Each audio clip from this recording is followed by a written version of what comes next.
Hi అండి, నమస్తే. Welcome to SA social classes అండి, intermediate. So polity first year అండి. సో 5th లెసన్ అయిపోయిందండి. 6th లెసన్ హక్కులు, విధులు, ప్రాథమిక విధులు. పరిచయం అండి. హక్కులు లేని రాజ్యం సమాజం చేత గుర్తించబడే కనీస పరిస్థితులు, అవకాశాలుగా పరిగణించవచ్చు. వాటిని రాజ్యంలోని వివిధ చట్టాలు పరిరక్షిస్తాయి. ఈ విధంగా మానవ స్వభావంలో హక్కులు ఇమిడి ఉన్నాయి.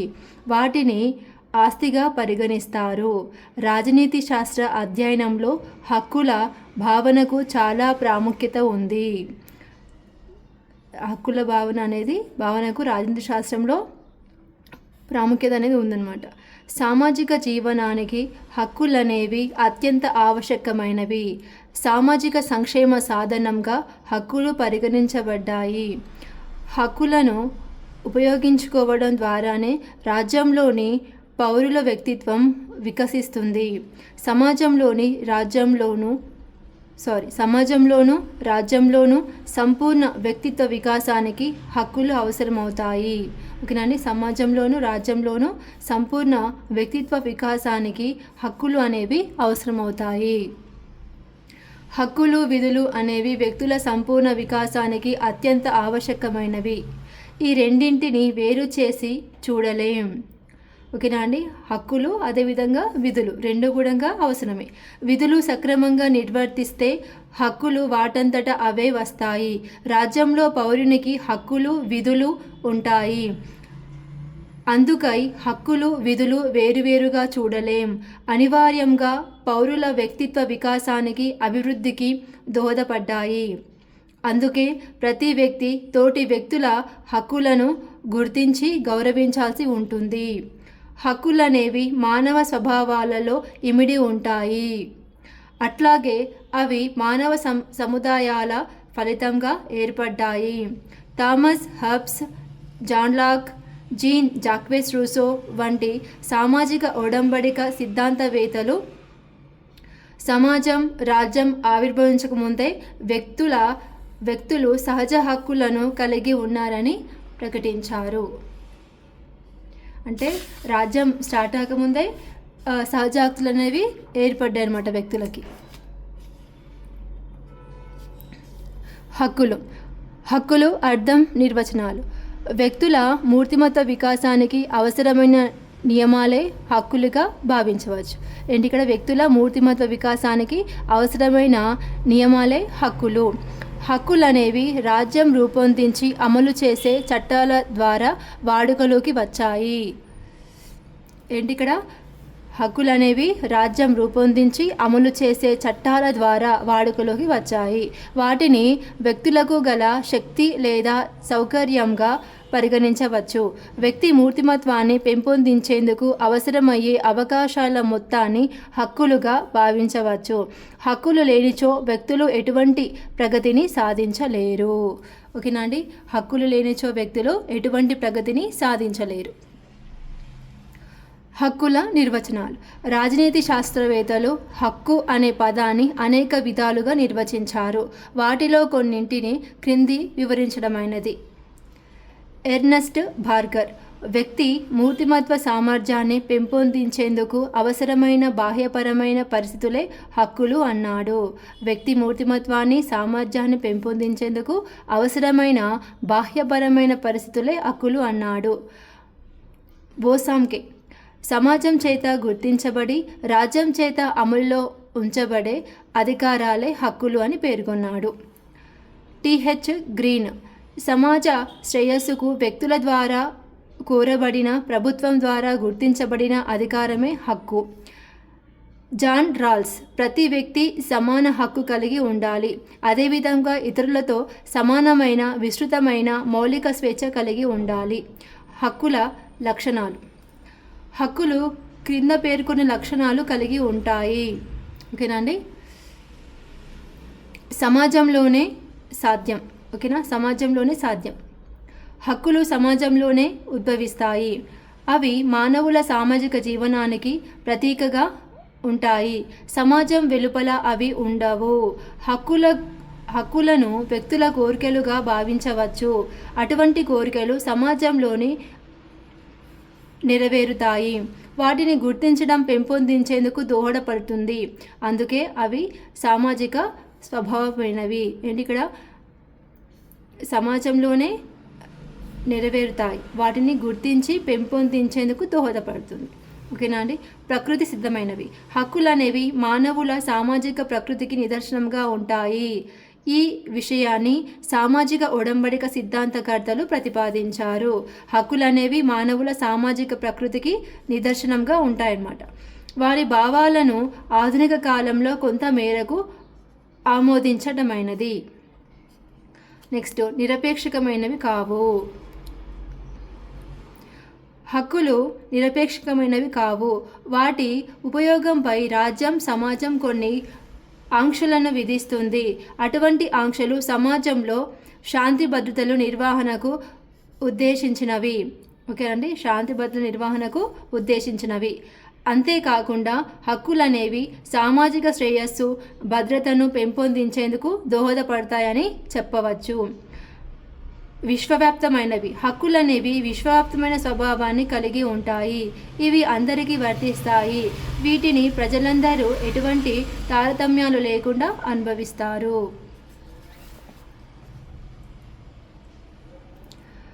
రాజ్యం కంటే ముందుగా ఉండటం. చరిత్ర ఫలితాలే హక్కులు. హక్కులు కాలక్రమేణా ఒక క్రమానుగత రీతిలో ఆవిర్భవించాయని విశ్వసించారు. రాజ్య ఆవిర్భావానికి ముందే హక్కులు ఉన్నాయి. అయితే ఆ తర్వాత వాటిని రాజ్యం గుర్తించింది. ఉమ్మడి శ్రేయస్సు.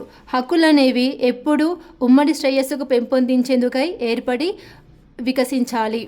సమాజం రాజ్యం చేత గుర్తింపు పొంది ఉమ్మడి శ్రేయస్సును పెంపొందించే హక్కులను మాత్రమే వ్యక్తులు అనుభవిస్తారు. వ్యక్తులు సుఖ సౌభాగ్యవంతమైన జీవనాన్ని గడిపేందుకు హక్కులు అవసరమవుతాయి. హక్కుల వర్గీకరణ. ఓకే అండి. ఉమ్మడి శ్రేయస్సు. సమాజం రాజ్యం చేత గుర్తింపు పొంది ఉమ్మడి శ్రేయస్సును పెంపొందించే హక్కులను మాత్రమే వ్యక్తులు అనుభవిస్తారు. ఓకేనా. హక్కుల వర్గీకరణ. హక్కులను విస్తృత ప్రాతిపదికపై 3 రకాలుగా వర్గీకరించవచ్చు. 1 సహజ హక్కులు, నైతిక హక్కులు, చట్టబద్ధమైన హక్కులు. వీటిని క్రింది విధంగా వివరించవచ్చు. హక్కుల వర్గీకరణ: సహజ హక్కులు, నైతిక హక్కులు, చట్టబద్ధమైన హక్కులు. మళ్ళీ తిరిగి చట్టబద్ధమైన హక్కులను 3 రకాలు ఉన్నాయి. పౌర హక్కులు, రాజకీయ హక్కులు, ఆర్థిక హక్కులు. ఓకేనా అండి. పౌర హక్కులు, రాజకీయ హక్కులు, ఆర్థిక హక్కులు. సహజ హక్కులు మానవులు జన్మతః అనుభవించే హక్కులే సహజ హక్కులుగా పరిగణించబడమైనది. నాగరిక సమాజ ఆవిర్భావానికి ముందే ఈ హక్కులను మానవులు అనుభవించారు. సమాజం, రాజ్యం వీటిని గుర్తించి గౌరవించాయి. సహజ హక్కుల సిద్ధాంతం ప్రాతిపాదికుడైన జాన్ లాక్ హక్కులనేవి సమాజం, రాజకీయ సంస్థలు ఏర్పడక ముందే ఉన్నంతగా జీవించే హక్కు, స్వాతంత్రాన్ని అనుభవించే హక్కు, ఆస్తి హక్కు వంటివి ప్రధానమైన సహజ హక్కులకు ఉదాహరణగా పేర్కొన్నాడు. సో ఈయన జాన్ లాక్ ఏం చెప్పుడు ఇక్కడ, హక్కులనేవి సమాజం, రాజకీయ సంస్థలు ఏర్పడక ముందే ఉన్నతంగా జీవించే హక్కు, స్వాతంత్రాన్ని అనుభవించే హక్కు, ఆస్తి హక్కు వంటివి ప్రధానమైన సహజ హక్కులకు ఉదాహరణగా పేర్కొన్నాడు. మానవులకు గల ఈ హక్కులను రాజ్యం తిరస్కరించరాదన్నాడు. మానవ స్వభావంతోనే సహజ హక్కులు ఇమిడి ఉన్నాయి. ఓకేనా అండి. మానవుల యొక్క స్వభావం పైన ఏమైంది ఇక్కడ, సహజ హక్కులు అనేవి ఇమిడి ఉన్నాయి. నైతిక హక్కులు. నైతిక హక్కులు సమాజంలోని నైతిక సూత్రాల ఆధారంగా రూపొందించాయి. సమాజంలో నివసించే వ్యక్తులకు నైతికపరమైన అవగాహనను కలిగించేందుకు ఈ రకమైన హక్కులను ఇవ్వడమైనది. సమాజంలోని నైతిక సూత్రమే ఇటువంటి హక్కులకు ప్రాతిపదికగా ఉంటుంది. ప్రజల ఆచారాలు, సాంప్రదాయాలు, వాడుకలు కూడా వీటికి ఆధారంగా ఉంటాయి. ఇవి ప్రజల అంతరాత్మకు సంబంధించినవి. పౌర సమాజంలోని వ్యక్తులు వీటిని అనుభవిస్తారు. ఓకేనా అండి. వీటిని చట్టబద్ధమైన మద్దతు లేనప్పటికీ సమాజం వీటిని బలపరుస్తుంది. అందుచేత వీటి ఉల్లంఘన శిక్షార్హత కాదు. మొత్తం మీద నైతిక హక్కులు అస్పష్టంగాను సంసిద్ధంగాను ఉంటాయి, కానీ అవి ఎంతో ప్రసిద్ధిగాంచాయని చెప్పవచ్చు. రాజ్యం ఈ హక్కులను ఎక్కువ కాలం పాటు విస్మరించి వ్యవహరించడానికి వీలు లేదు. ఓకేనా అండి. నైతిక హక్కులు. నెక్స్ట్ చట్టబద్ధమైన హక్కులు. చట్టబద్ధమైన హక్కులు అనేవి రాజ్యం చేత గుర్తించబడి చట్టంచే అమలు చేయబడతాయి.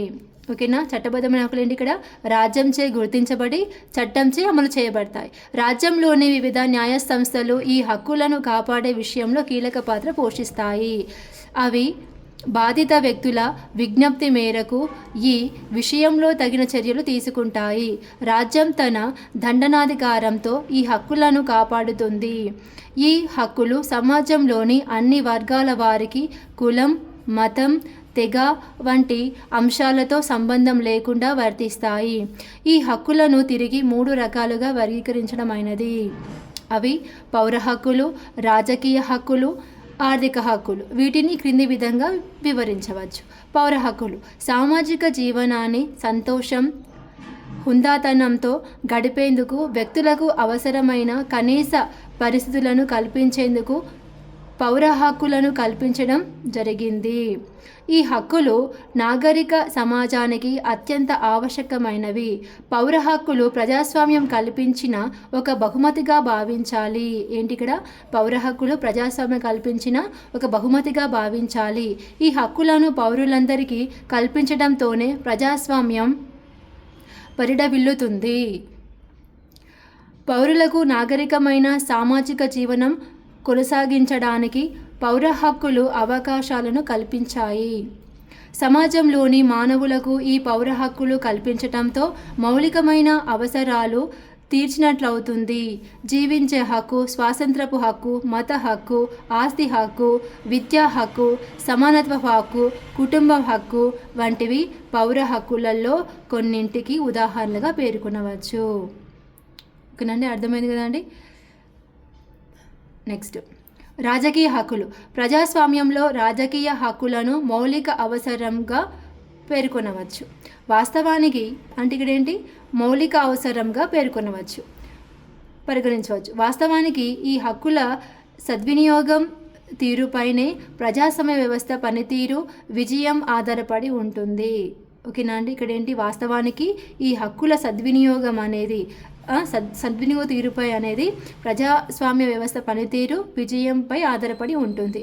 రాజకీయ సమాజం ఏర్పాటులో ఈ హక్కులు కీలక పాత్ర పోషించాయి. ఎందుకంటే ఈ హక్కులు ప్రభుత్వ వ్యవహారాలలో పౌరులు పాల్గొనేందుకు అనేక అవకాశాలను కల్పిస్తాయి. ఒక్క ప్రజాస్వామ్య రాజ్యంలో మాత్రమే ఈ హక్కులను పౌరులు సంపూర్ణంగా అనుభవిస్తారు. ఎన్నికలలో అభ్యర్థులుగా పోటీ చేసే హక్కు, ప్రభుత్వ పదవులు చేపట్టే హక్కు, విజ్ఞాపన హక్కు, ప్రభుత్వాన్ని విమర్శించే హక్కు మొదలైనవి రాజకీయ హక్కులకు ఉదాహరణగా చెప్పవచ్చు. ఏంటంటే అక్కడ ఎన్నికలలో అభ్యర్థులుగా పోటీ చేసే హక్కు, ప్రభుత్వ పదవులను చేపట్టే హక్కు, విజ్ఞాపన హక్కు, ప్రభుత్వానికి విమర్శించే హక్కు మొదలైనవన్నీ కూడా రాజకీయ హక్కులకు ఉదాహరణగా చెప్పవచ్చు. నెక్స్ట్ ఆర్థిక హక్కులు. వ్యక్తులు తమ జీవన వృత్తికి సహేతుకమైన చట్టబద్ధమైన మార్గాల ద్వారా సంపాదించుకునేందుకు ఈ హక్కులు అవకాశం కల్పించాయి ఆర్థికంగా. అట్లాగే ఇవి వ్యక్తుల దైనందిన అవసరాలకు తోడ్పడతాయి. హక్కులు వ్యక్తులకు ఆర్థిక భద్రత kల్పిస్తాయి. వర్తమాన శతాబ్దంలోని 21వ శతాబ్దం ప్రపంచ దేశాలన్నిటిలో ఈ హక్కులకు ప్రాచుర్యం లభించింది. కనీస వేతనాన్ని పొందే హక్కు, పని హక్కు, విశ్రాంతిని పొందే హక్కు, పనిచేసే ప్రదేశాలలో కనీస సదుపాయాలను పొందే హక్కు, కార్మిక సంఘాలను ఏర్పరచుకునే హక్కు, వృద్ధాప్యం మరియు అంగవైకల్యం నుంచి ఉపశమనం పొందే హక్కు మొదలైనవి ఆర్థిక హక్కులకు ఉదాహరణగా చెప్పవచ్చు. ఓకేనా అండి. సో పారిశ్రమ విధానంలో పరిశ్రమలలో కంపెనీలు అంటే యంత్రాలు స్టార్ట్ అయిన తర్వాత మనుషులకి విశ్రాంతి కూడా లేకుండా పనిచేయడం జరిగిపోయిందన్నమాట. అంటే విద్యుత్ బల్బులు అమర్చడంతో ఇంకా పని గంటలు అనేది 15 గంటలు ఆ విధంగా ఏర్పడిందన్నమాట. ఇదంతా కూడా 9th క్లాస్ కొంచెం లింకప్గా ఉందండి. సో అది చదువుకుంటే కొంచెం ఈజీగా అనిపిస్తుంది. ఇదంతా కూడా ఆర్థిక హక్కులు. సో ముఖ్యంగా ఇక్కడ శ్రామికుల గురించి. ఓకేనా అండి. అంటే వేతనం, కనీస వేతనానికి పొందే హక్కు, పని చేసినందుకు తగినంత డబ్బులు అనేది, వేతనం అనేది ఇవ్వడం అన్నమాట ఇక్కడ. నెక్స్ట్ హక్కుల పరిరక్షణ. సో ఈ 3 కూడా దేని అని ఇక్కడ చట్టబద్ధ హక్కులు. అందులో పౌర హక్కులు, రాజకీయ హక్కులు, ఆర్థిక హక్కులు. ఇప్పుడు హక్కుల వర్గీకరణ. ఓకేనా. డి, హక్కులను రాజ్యం పరిరక్షించినప్పుడే వ్యక్తులు వాటిని అనుభవించగలుగుతారు. ఈ సందర్భంలో క్రింది అంశాలు హక్కుల పరిరక్షణకు దోహదపడతాయి. చూద్దామండి. హక్కుల పరిరక్షణకు దోహదపడే అంశాలు: ప్రజాస్వామ్య పాలన. ప్రజాస్వామ్య పాలన ప్రజల హక్కులను పరిరక్షించడంలో ఎంతగానో ఉపకరిస్తుంది. ఒక్క ప్రజాస్వామ్య రాజ్యంలోనే ప్రజలు తమ హక్కులను స్వేచ్ఛగా అనుభవిస్తారు. ఎక్కడ? ప్రజాస్వామ్య రాజ్యంలోనే. ఓకేనా. రాజరిక రాజ్యంలో అనుభవిస్తారా అండి? రాజుల పాలనలో లేదు. నెక్స్ట్, ఎందుకంటే ప్రజాస్వామ్య వ్యవస్థ హక్కులకు రాజ్యాంగబద్ధమైన చట్టబద్ధమైన నియమ నిబంధనల ద్వారా రక్షణను కల్పిస్తుంది. లిఖిత రాజ్యాంగం. లిఖిత రాజ్యాంగం ప్రభుత్వ అధికారాలు, కర్తవ్యాలను స్పష్టంగా నిర్వహిస్తుంది. అలాగే ఇది ప్రభుత్వాధికారానికి గల వివిధ పరిమితులను విధిస్తుంది. అంతేకాకుండా ప్రజల హక్కులకు హామీ ఇస్తుంది. ఈ రాజ్యాంగాన్ని చిన్న కారణాలతో పాలకులు, శాసనసభలు సవరించేందుకు అనుమతించదు. ఓకేనా అండి. ఇక్కడ ఈ రాజ్యాంగాన్ని చిన్న కారణాలతో పాలకులు, శాసనసభలు సవరించేందుకు అనుమతించదన్నమాట. ప్రాథమిక హక్కులను పొందుపరచడం. ప్రాథమిక హక్కులను రాజ్యాంగంలో పొందుపరచడం ద్వారా హక్కులను ప్రభుత్వం అతిక్రమించకుండా చూడవచ్చు. ఇటువంటి ఏర్పాట్లు వ్యక్తుల హక్కులను ఎంతగానో కాపాడుతుంది. ఇక్కడ ఏంటి? రాజ్యాంగంలో పొందుపరచడం వల్ల ఏమైంది? ఇక్కడ హక్కులను ప్రభుత్వం అతిక్రమించకుండా చూడవచ్చు. నెక్స్ట్, అధికారాల విభజన. హక్కుల పరిరక్షణకు అధికారాల విభజన ఎంతో అవసరం. అధికారాలన్నీ ప్రభుత్వంలోని 3 శాఖల మధ్య వేరు చేసినప్పుడే వ్యక్తి స్వేచ్ఛ కాపాడబడుతుంది. అప్పుడు మాత్రమే ఒక శాఖ నియంతృత్వాన్ని వేరొక శాఖ నివారించగలుగుతుంది. అధికారాల వికేంద్రీకరణ. అధికారాల వికేంద్రీకరణ అమలులో ఉన్న ప్రభుత్వంలో వ్యక్తులు హక్కులను అనుభవిస్తారు. అందుకోసం అధికారాలను జాతీయ, ప్రాంతీయ, స్థానిక సంస్థలలో వికేంద్రీకరణ చేయాలి. అటువంటి ఏర్పాటు ప్రాదేశిక లేదా కర్తవ్యాల ప్రాతిపదికపై జరుగుతుంది. ఇవంతా కూడా తెలుసు కదండి, అర్థమైంది కదండి. హక్కుల గురించి చదివితే ప్రాథమికంగా జరిగితే మొత్తం కూడా తెలిసిపోతుంది అనమాట. సో అందుకని జస్ట్ రీడింగ్ చేస్తున్నాండి, అర్థమయ్యే విధంగానే ఉంది అంతా కూడా. నెక్స్ట్, సమన్యాయ పాలన. చట్టం ముందు అందరూ సమానులే అనే అర్థాన్ని సమన్యాయ పాలన సూచిస్తుంది. అంతేకాకుండా పౌరులందరికీ చట్టాలు సమానంగా వర్తిస్తాయని దీని అర్థం. చట్టం పౌరుల మధ్య ప్రాంతం, కులం, మతం, వర్ణం, తెగ వంటి తారతమ్యాలను చూపదు. అప్పుడు మాత్రమే వ్యక్తులందరూ హక్కులను అనుభవిస్తారు. స్వతంత్ర నిష్పాక్షిక న్యాయశాఖ. వ్యక్తుల పరిరక్షణకు తోడ్పడే మరో ముఖ్య అంశమే స్వతంత్ర నిష్పాక్షిక న్యాయశాఖ. ఉన్నత న్యాయ సంస్థానాలలో న్యాయమూర్తులు నిష్పక్షపాతంతో స్వతంత్ర వైఖరులతో తీర్పులను అందించాల్సి ఉంటుంది. ఆ ప్రక్రియలో భాగంగా వారు వ్యక్తుల హక్కులను తక్షణమే పరిరక్షించేందుకు కొన్ని రిట్లను మంజూరు చేస్తారు. ఓకేనా అండి. రాజ్యాంగ పరిహారపు హక్కు. ఓకేనా. ఎగ్జామ్.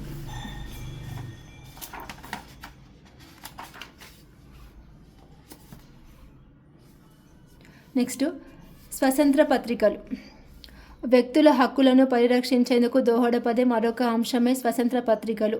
స్వతంత్ర దృక్పథం గల పత్రికలు వార్తలు, అభిప్రాయాలను నిష్పక్షపాతంగా రాగద్వేషాలకు అతీతంగా ప్రజలకు తెలియజేస్తాయి. ఈ విషయంలో రాజ్యం పత్రికలపై ఎటువంటి ఆంక్షలను విధించేందుకు లేదా పత్రికలను అడ్డుకునేందుకు ప్రయత్నించరాదు. అప్పుడు మాత్రమే వ్యక్తులు తమ హక్కులను సంపూర్ణంగా అనుభవిస్తారు. ఓకేనా అండి. నెక్స్ట్, సాంఘిక ఆర్థిక సమానత్వాలు.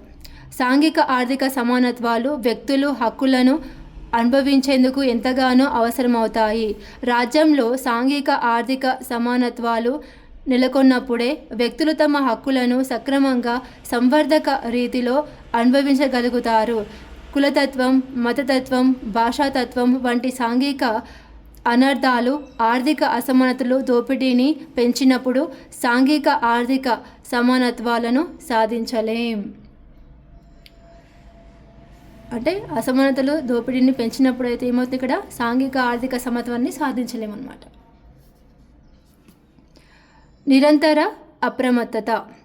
వ్యక్తుల హక్కులను పరిరక్షించడంలో నిరంతర అప్రమత్తత అనేది అత్యంత ముఖ్యమైన అంశం. వ్యక్తులు ఎప్పటికప్పుడు ప్రభుత్వ విధానాల పట్ల అప్రమత్తతతో జాగ్రత్తగా వ్యవహరించాలి. ప్రభుత్వం నియంతృత్వ ధోరణులను అనుసరిస్తే వాటిని ప్రజాస్వామిక రాజ్యాంగ పద్ధతుల ద్వారా వ్యతిరేకించాలి. కాబట్టి వారు ఎట్టి పరిస్థితులలోనూ అధికారం కోసం ఆరాటపడే స్వార్థపరులైన నాయకులను ప్రోత్సహించరాదు. అంతేకాకుండా న్యాయ సమీక్ష, పునరాయనం, దృఢమైన ప్రతిపక్షం లాంటి ఇతర అంశాలు కూడా వ్యక్తుల హక్కులను పరిరక్షించేందుకు దోహదపడతాయి. మానవ హక్కుల పరిణామం. మానవ హక్కులు అంతర్జాతీయ, జాతీయ చట్టాలు, ఒప్పందాల చేత రక్షించబడతాయి, మద్దతు తెలుపబడతాయి. మానవ హక్కులు సార్వత్రిక ప్రకటన, ఓకేనా అండి, UDHR,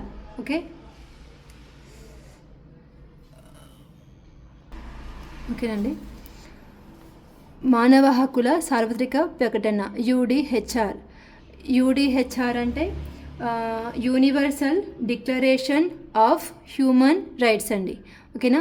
universal declaration of human రైట్స్ను ఐక్యరాజ్య సమితి సాధారణ శాసనసభలో డిసెంబర్ 10, 1948లో స్వీకరించింది. ఓకేనా అండి. దీన్ని UDHRని ఎప్పుడు ఐక్యరాజ్య సమితి స్వీకరించిందంటే డిసెంబర్ 10, 1948లో స్వీకరించింది. మానవ హక్కుల సార్వత్రిక ప్రకటన సభ్య దేశాలను మానవ, పౌర, ఆర్థిక, సామాజిక హక్కులకు ప్రోత్సాహం ఇవ్వమని కోరుతుంది. ఎందుకు కోరుతుంది? ఇక్కడ మానవ, పౌర, ఆర్థిక, సామాజిక హక్కులకు ప్రోత్సాహం ఇవ్వమని కోరిందనమాట. ఈ హక్కులను స్వేచ్ఛ, న్యాయం, శాంతిని ప్రపంచంలో స్థాపించే పునాదిలో భాగంగా చెబుతుంది. ఓకే, ఈ హక్కుని ఏం చెప్తుంది ఇక్కడ? స్వేచ్ఛ, న్యాయం, శాంతిని ప్రపంచంలో స్థాపించే పునాదిలో భాగంగా చెబుతుంది. మానవ హక్కుల సాధనలో ఇంగ్లాండ్లోని మాగ్నా కార్టా అనేది మానవ హక్కుల సాధనలో చేసిన మొదటి ప్రయత్నంగా చరిత్రకారులు భావించారు. ఓకేనా అండి. రక్తరహిత విప్లవం, అమెరికా స్వాతంత్రం ప్రకటన 1776, ఫ్రెంచ్ విప్లవం 1789 మొదలైనవి మానవ హక్కులకు ఆయా ప్రజలకు అందించేందుకు అవసరమైన వాతావరణం సృష్టించాయి. సో 9th క్లాస్ అండి. రక్తరహిత విప్లవం అనేది అందులోనే ఉంది. సో రక్తపాత రహితం అనేది కూడా ఉంది అందులోనే. సో ఓకేనా అండి. 1917 అక్టోబర్లో సంభవించిన సోవియట్ విప్లవం మానవ హక్కులకు సంబంధించి ఆర్థిక, రాజకీయ దృక్పథాలకు ప్రాధాన్యత ఇచ్చింది. సో ఈ లింకప్ టాపిక్స్ అంతా కూడా కనిపించినాయని నేను బుక్స్ చూపిద్దాం అనుకుంటున్నాను అండి. కాకపోతే వీడియో అనేది ఇంకా ఎక్కువ టైం తీసుకుంటుంది. అందుకంటే చాప్టర్స్ ఎక్కువ ఉన్నాయి. ఒక సిలబస్ ఫస్ట్ కంప్లీట్ చేస్తే తర్వాత మళ్ళీ ఇంకా వీడియోస్ని ఏదైతే లింకప్ టాపిక్ ఉందో దాన్ని మళ్ళీ నేను జస్ట్ అట్లా రివిజన్ టైం లాగా చేసి చెప్పమంటే చెప్పేస్తానండి అది కూడా.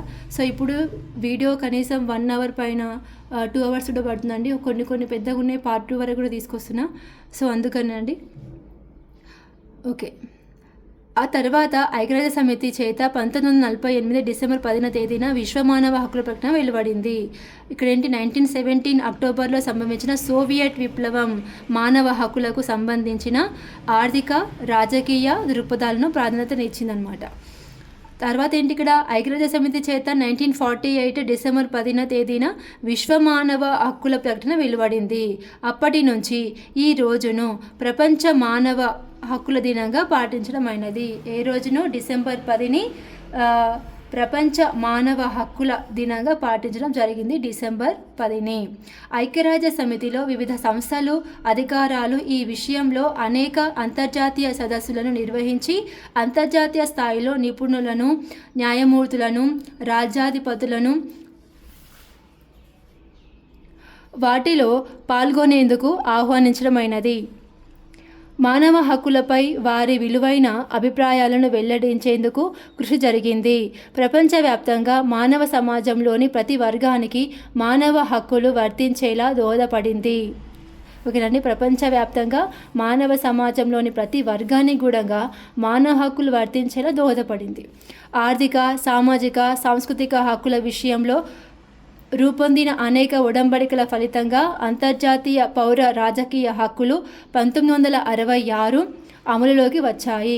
పైన పేర్కొన్న ఉడంబడికలు ప్రపంచవ్యాప్తంగా నివసించే ప్రజలందరూ వివిధ మానవ హక్కులను అనుభవించేందుకు అవసరమైన సానుకూల పరిస్థితులను అంతర్జాతీయ సమాజం విధిగా ఏర్పాటు చేయాలని స్పష్టం చేశాయి. ఐక్యరాజ్య సమితిలోని సభ్య రాజ్యాలన్నీ మానవ హక్కుల పట్ల సంపూర్ణ విశ్వాసాన్ని ప్రకటించాయి.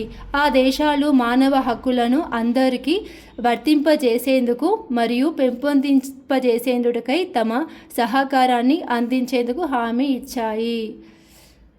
ఓకే అండి. ఇందులో మెయిన్గా యుఎన్ఓ, మానవ హక్కుల ప్రకటన రెండు కూడా హక్కుల కోసం దోహదపడ్డాయండి. బాగా ప్రయత్నం జరిగింది ఇక్కడ. భారత రాజ్యాంగం, మానవ హక్కులు కొంచెం జూమ్ చేసుకొని చూడండి వీడియో. ఓకేనా అండి. ఐక్యరాజ్య సమితి మానవ హక్కుల ప్రకటనలో పేర్కొనబడిన అనేక హక్కులు భారత రాజ్యాంగంలో పొందుపరచబడ్డాయి. ఏంటి ఇక్కడ మానవ హక్కుల ప్రకటనలో పేర్కొనబడిన అనేక హక్కులు కూడా భారత రాజ్యాంగంలో పొందుపరిచాయి. భారత రాజ్యాంగంలో 19 నుంచి 28 వరకు గల ప్రకటనలు ప్రాథమికంగా వ్యక్తి స్వేచ్ఛకు, మానవ హక్కులకు సంబంధించినవి. ఇవి వ్యక్తి ప్రాణం, స్వేచ్ఛ, సమానత్వం, ప్రతిష్టలకు సంబంధించినవి. భారత రాజ్యాంగంలోని 19వ ప్రకరణం వాక్ స్వాతంత్రం, భావ ప్రకటన స్వాతంత్రం, సంస్థలను స్థాపించుకునే స్వేచ్ఛతో పాటు సమావేశ స్వేచ్ఛను గురించి పేర్కొన్నది. 20వ ప్రకటన వ్యక్తి ప్రాణ రక్షణ హక్కులను కల్పించడం. 21వ ప్రకటన రాజ్యం చట్టాల ద్వారా వ్యక్తి జీవనానికి భంగం కలగకుండా ఉండే ఏర్పాటును వివరించడం. 22వ ప్రకటన వ్యక్తిని నిర్బంధంగా అరెస్టు చేయడాన్ని వ్యతిరేకిస్తుంది. 23వ ప్రకటన వెట్టి చాకిరీ, మానవ అక్రమ రవాణాను నిషేధించింది. 24వ ప్రకటన 14 సంవత్సరాల పిల్లలను ప్రమాదకరమైన కర్మాగారాల్లో పనిచేయడాన్ని నిషేధించింది. ప్రకటనలు 25 నుంచి 28 వరకు భారత పౌరులకు మతతత్వాన్ని ప్రసాదించాయి. సో ఇదండి. సో మొత్తం 19లో ఏవైతే ఉన్నాయో అంశాలు 19 నుంచి 28 వరకు ఈ మొత్తం కూడా భారత రాజ్యాంగ మానవ హక్కులకు ఇచ్చిన మెయిన్ హక్కులు అన్నమాట ఇవి. ఓకేనా అండి.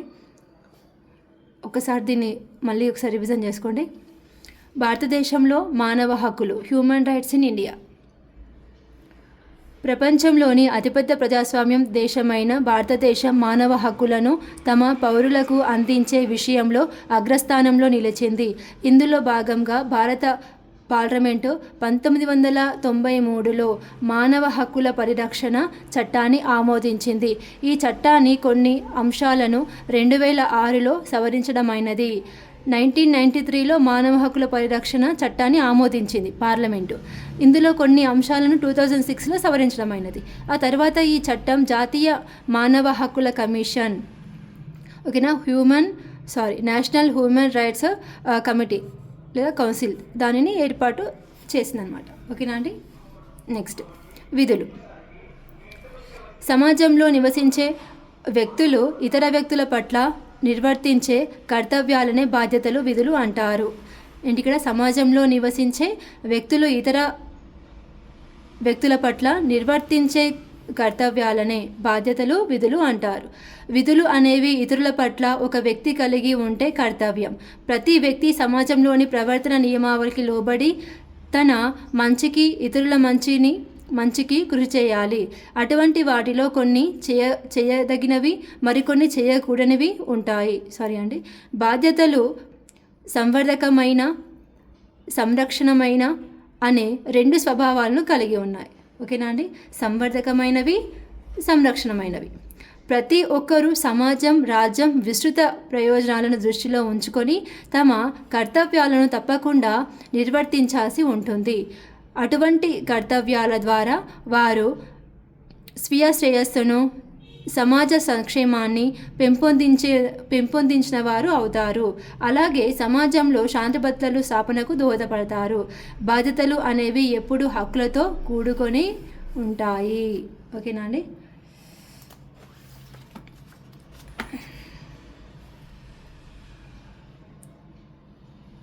ఓకే, అర్థ వివరణ. ఒక పని పూర్తి చేయడానికి సంతృప్తికరంగా నిర్వహించడాన్ని విధి లేదా బాధ్యతగా తెలుపవచ్చు.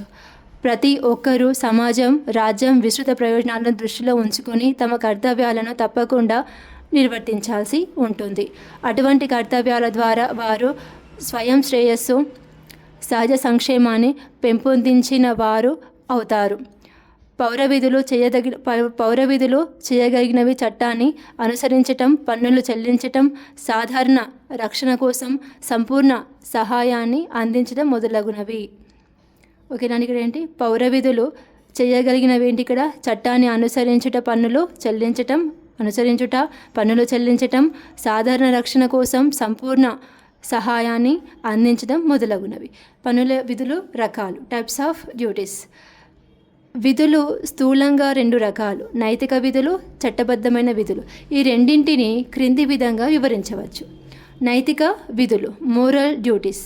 నైతిక విధులు అనేవి నైతిక అంశాల ప్రాతిపదికపై వ్యక్తులు నిర్వర్తించాల్సిన కర్తవ్యాలను సూచిస్తాయి.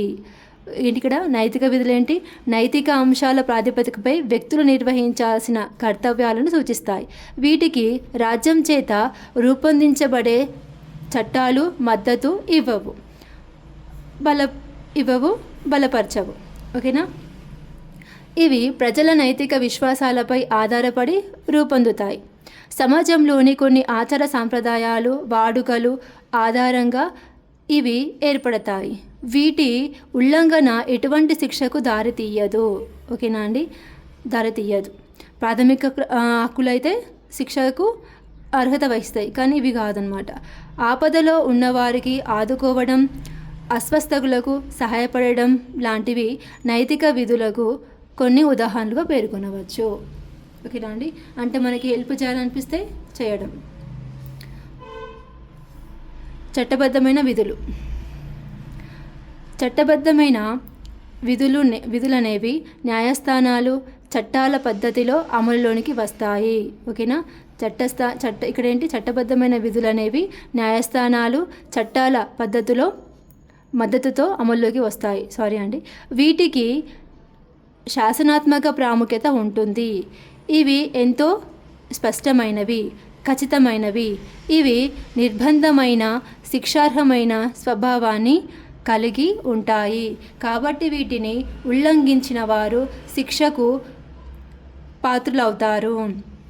రాజ్య చట్టాలను విధేయత చూపటం, పన్నులు చెల్లించటం, శాంతి భద్రతల నిర్వహణలో అధికారులకు సహాయం అందించటం లాంటివి చట్టబద్ధమైన విధులలో ముఖ్యమైనవి. చట్టబద్ధమైన విధులు రెండు రకాలుగా వర్గీకరించవచ్చు. ఒకటి సానుకూల విధులు, రెండు ప్రతికూల విధులు. సానుకూల విధులు, పాజిటివ్ డ్యూటీస్. సానుకూల విధులనేవి సమాజ ప్రగతి, సంక్షేమాల సాధన, పటిష్టతలపై ఉద్దేశించబడినవి. రాజ్య చట్టాల పట్ల విధేయత, దేశ రక్షణ, పన్నులు చెల్లించటం లాంటివి ఈ రకమైన విధులకు ఉదాహరణగా చెప్పవచ్చు. ఇక్కడేంటి? రాజ్య చట్టాల పట్ల విధేయత, దేశ రక్షణ, పన్నుల చెల్లింపు లాంటివన్నిటి కూడా ఈ సానుకూల విధులకు ఉదాహరణగా చెప్పవచ్చు.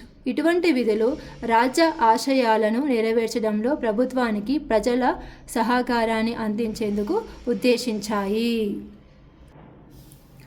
ప్రతికూల విధులు, నెగిటివ్ డ్యూటీస్ అండి. చట్టం నిషేధించిన కార్యక్రమాలను చేపట్టకుండా వ్యక్తులు దూరంగా ఉండేందుకు పేర్కొన్నవే ప్రతికూల విధులు.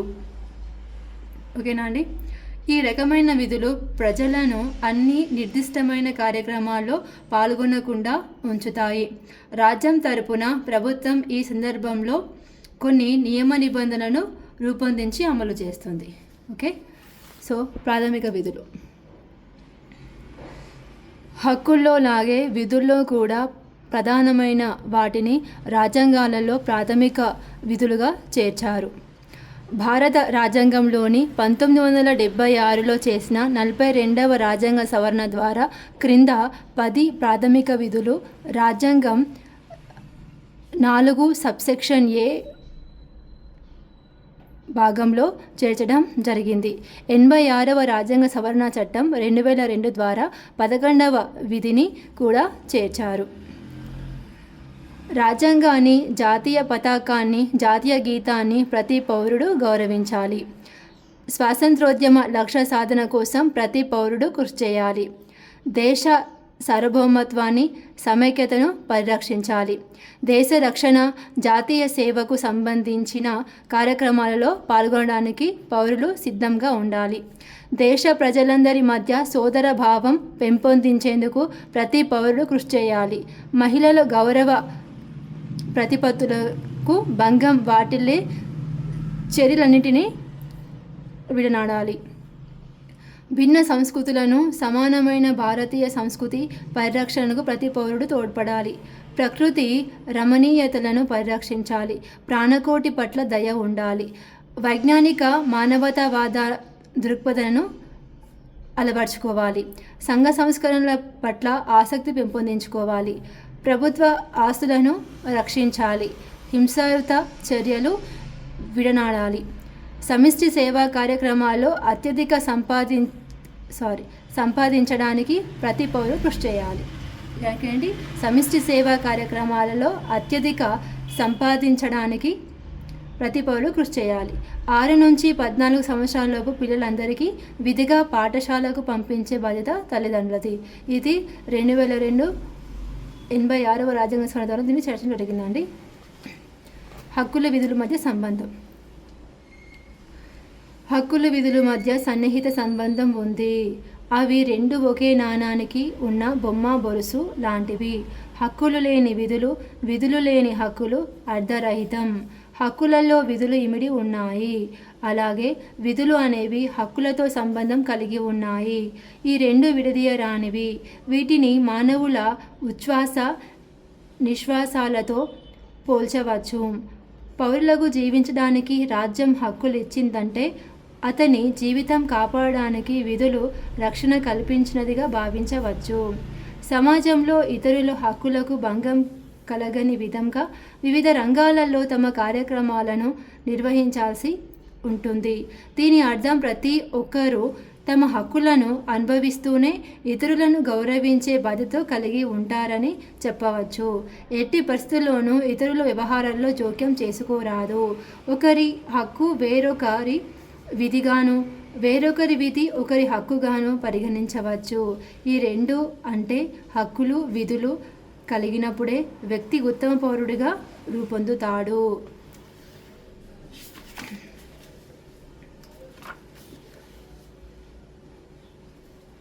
హక్కులు విధుల మధ్య పోలికలు. హక్కులు విధులు నిర్వచనం: రాజ్యం ప్రజలకు అందించిన అధికారాలు హక్కులు. విధులు: ఒక వ్యక్తి అనుభవించే హక్కు ఇతరుల పట్ల అతను నిర్వహించాల్సిన విధి అవుతుంది. చట్టం: సాధారణంగా న్యాయస్థానాల ద్వారా హక్కులకు రక్షణ కలిగేలా రాజ్యం చూస్తుంది లేదా సవాలు చేయవచ్చు. పౌర విధులను న్యాయస్థానాల ద్వారా సవాలు చేసే వీలు కాదు. ఆధారం: వ్యక్తి అనుభవించే అధికారాలు హక్కులు. ఓకేనా. వ్యక్తిగతంగా విధులు నిర్వర్తించడం, జవాబుదారీతనం ఆధారంగా విధులు ఉంటాయి. ఇక్కడ ఆధారం ఏంటి? వ్యక్తులు అనుభవించే అధికారాలు, హక్కులు. వ్యక్తిగతంగా విధులు నిర్వహించడం, జవాబుదారం ఆధారంగా విధులు ఉంటాయి. సో ఇదండి లాస్ట్ ముగింపు. హక్కులు విధులకు మధ్య సన్నిహిత సంబంధం ఉంది. ఆ రెండు విడదీయరానివి. హక్కులు విధులు మనిషికి శరీరం నీడవలే సంబంధం కలిగి ఉంటాయి. ఒకరి హక్కులు అనివార్యంగా ఇతరుల విధిగా ఉంటుంది. ప్రతి వ్యక్తి ఇతరులను గౌరవించడం ద్వారానే గౌరవం పొందుతారు, మంచి పౌరునిగా ఉంటాడు. హక్కులనేవి లేకుంటే విధులు పరిపూర్ణంగా మనలేవు. దీనికి కారణం విధులు లేకుంటే హక్కులు కూడా లేవు. అదేవిధంగా హక్కులు లేకుంటే విధులు లేవు. సమాజ ప్రగతికి దోహదపడే విధంగా ప్రతి ఒక్కరూ తమ కార్యకలాపాలను నిర్వహించుకుంటూ హక్కులను అనుభవించాల్సిన అవసరం ఉంది. ప్రతి ఒక్కరూ తమ హక్కుల పట్ల అవగాహన కలిగి ఉండి తమ విధులను న్యాయమైన రీతిలో నిర్వహించాలి. ఆంక్షలు లేని హక్కులు అనేవి వ్యక్తులలో అహంకారం, అవిధేయత, క్రమశిక్షణ రహిత్యం, హింస ప్రవృత్తులను పెంపొందించి సమాజంలో ఇతరుల పట్ల వారు వ్యతిరేకంగా ప్రవర్తించేటట్లు చేస్తాయి. అలాగే నిర్నిబంధమైన విధులు అనేవి ప్రజలను బానిసలుగా మార్చి దోపిడీకి గురి చేస్తాయి. కాబట్టి హక్కులు విధులు రెండు ఒకదానితో ఒకటి కలిసి ఉంటాయి. ఈ రెండు జత కూడినప్పుడే మానవ సమాజంలో శాంతి, ప్రగతి, సోదరభావం పెంపొందుతాయి. అలాగే మానవ సమాజంలో వ్యక్తుల ప్రవర్తనలో క్రమశిక్షణ పెంపొందించి వారు గౌరవపూర్వకమైన హోదాను పొందేటట్లు చేస్తాయి. సో ఇదండి ఈ క్లాసు. థ్యాంక్ యూ అండి. Thank you so much for watching అండి.